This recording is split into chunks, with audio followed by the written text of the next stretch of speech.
everyone, and welcome to my YouTube channel. Get a better understanding of clinics, so select the correct resources for you that's actually going to help you. So the thing that can also work for you is tenure questions. Like especially like it helps you to understand what kind of a question they are. See, if you that is from completely from an exam point of view, that is not for you to understand concepts or improve your clinics, not at all.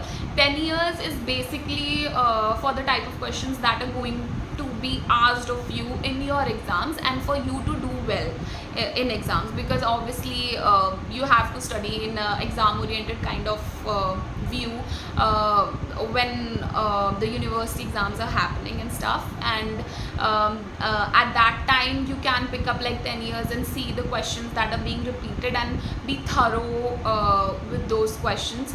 And yeah, but having said that, I won't suggest you to open 10 years when you're just starting to study.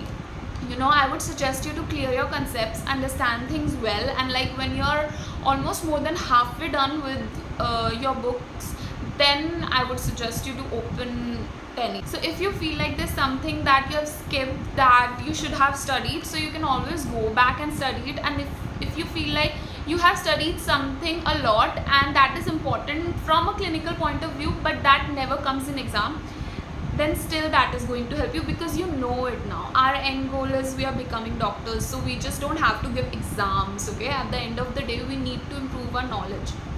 So that's what I used to do. Like, it has actually helped me, because if I knew that that is never going to come in exam, then it's a human tendency, we won't have studied it. I won't have studied it if I knew that this is never going to come in my exam. I just have like glimpsed it once and moved on.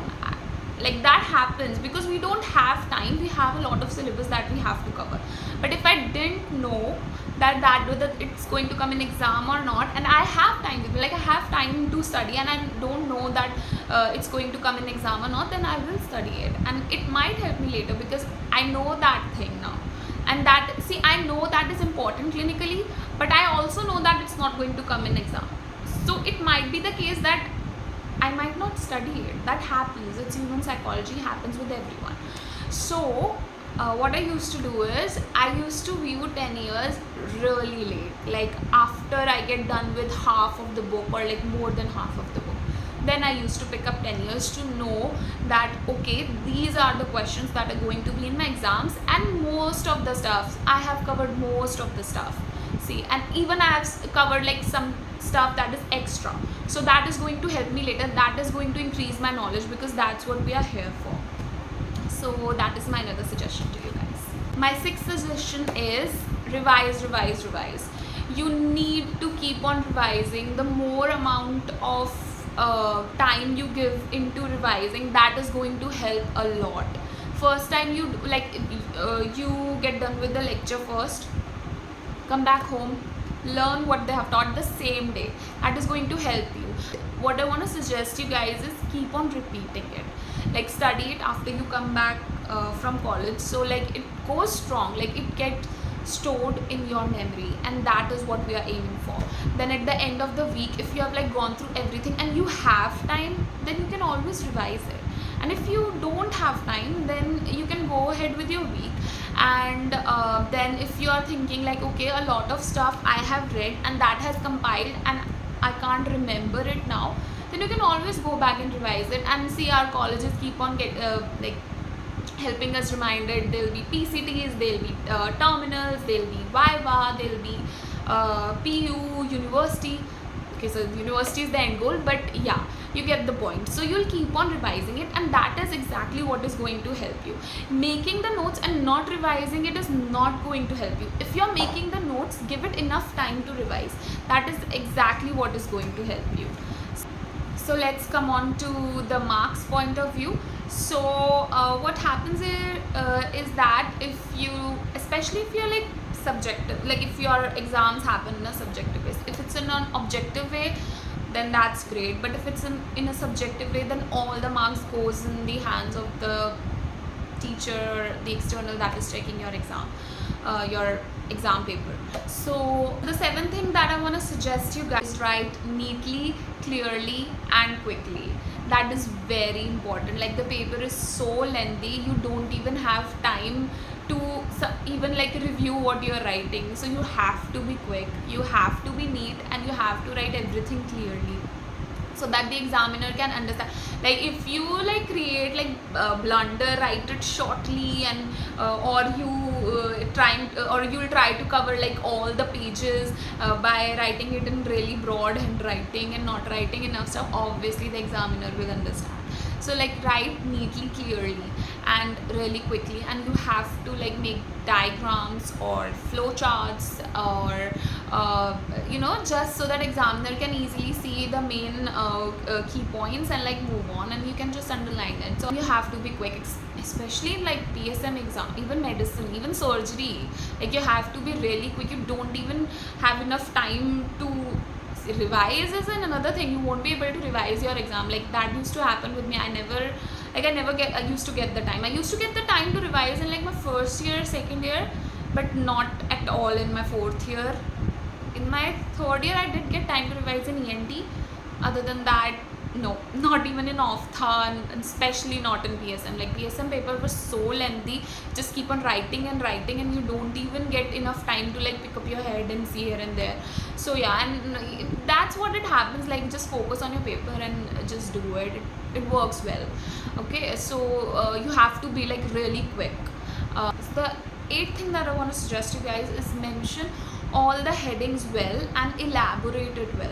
Like you're supposed to write every heading so that the examiner will be clear that okay, the person has written like everything, and you should elaborate it well as well. Like write everything, its definition, clinical features, signs, symptoms, pathogenesis, lab diagnosis, treatment, whatever. Like write every heading properly. And if it's anatomy, physio and stuff, then the particular topic that they're going to ask you, just write their heading really well and elaborate it well. Like write all the key points and underline it well, because that is going to fetch you marks, and that is actually going to like improve your grade if that's what you're looking for. Okay. The ninth thing that I want to suggest you guys is related to your vivas. Be confident during your vivas and prepare really well for your vivas.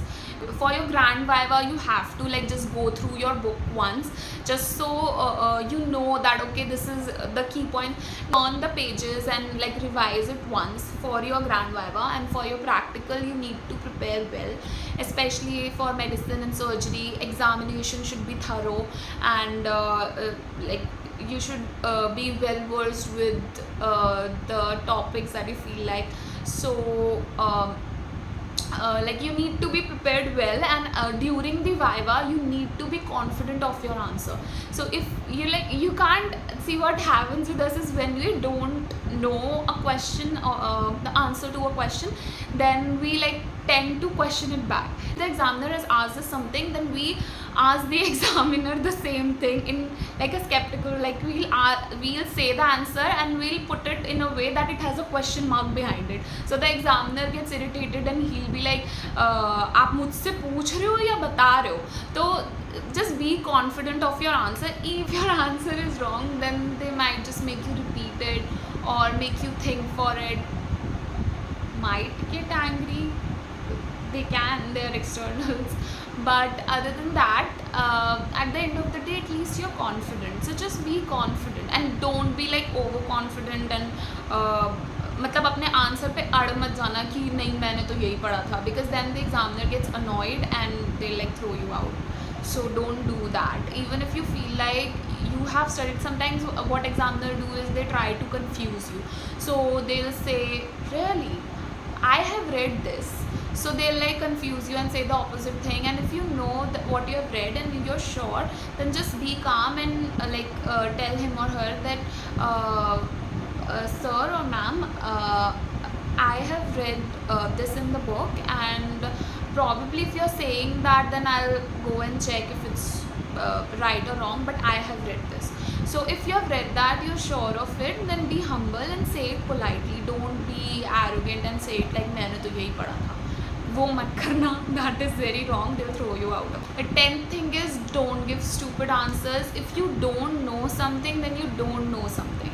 Okay, don't go pretending like इसका तो जवाब ये है, मतलब नहीं आता तो नहीं आता, ऐसा कुछ भी उल्टा सुल्टा मत बोल देना.